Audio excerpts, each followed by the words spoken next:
সবাইকে good morning. আশা করি তোমরা সবাই খুব ভালো আছো আর আমিও খুব ভালো আছি। তো আজকে আমি তোমাদের দেখাবো আলু ফুলকপি দিয়ে তেলাপিয়া মাছের ঝোল। নর্মাল যারা জানো তারা তো জানোই, আর যারা জানো না তারা এই রেসিপিটা একবার ট্রাই করতে পারো। নর্মাল খাবার, যাদের খুব তাড়াহুড়ো আছে তারা এই একটা মাছের ঝোল এই দিয়ে করতে পারো। তো তোমরা দেখতে থাকো আর সঙ্গে থাকো। এই দেখো, মানে মাছগুলো ছেড়ে দিয়েছি। তেলাপিয়া মাছ, জ্যান্ত তেলাপিয়া মাছ। তো মাছগুলো ছাড়া হয়ে গেছে, কড়া কড়া করে একটু ভেজে নিয়ে তারপর দেখা হচ্ছে তোমাদের সাথে।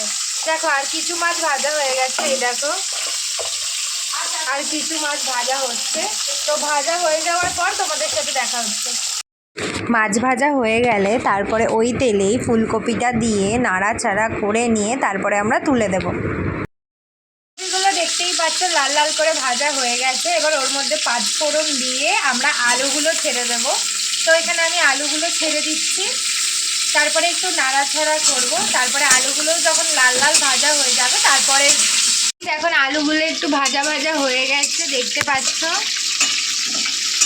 দেবো আমি গোটা মানে চিড়ে দেওয়া টমেটো আর লঙ্কা।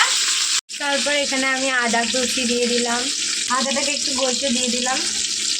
স্বাদ মতন জিরে গুঁড়ো দেবো, যতটুকু প্রয়োজন আর কি।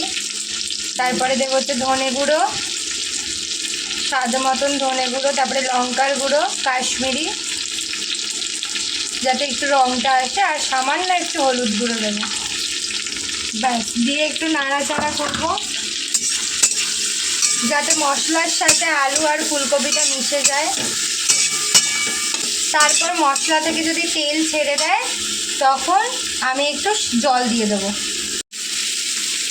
তো তারপর দেখতেই পাচ্ছ যে কষানো হয়ে গেছে। এবার স্বাদ মতো নুন দিয়ে জল দিয়ে এবার একটু নাড়াবো।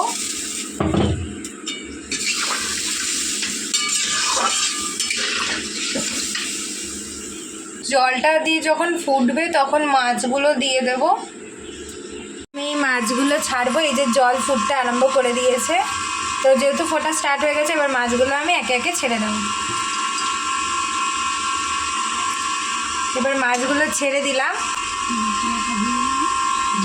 মাখা মাখা হয়ে গেলে মাছগুলো 5 থেকে 6 মিনিট মতো রেখে নামিয়ে নেব। তারপরে ধনেপাতা কুচি ওপর থেকে দিয়ে দেব, যাতে দেখতেও সুন্দর লাগে আর ফ্লেভারটাও আসে। তো গাইস দেখো, ফাইনালি আমার ঝাল ঝাল লাল লাল তেলাপিয়া মাছ ফুলকপি দিয়ে আলু দিয়ে ঝোল কমপ্লিট। তো তোমরা দেখতেই পাচ্ছ আমার এই পরিবেশনটা। তোমাদের যদি ভালো লেগে থাকে তাহলে অবশ্যই কমেন্ট করো। টাটা।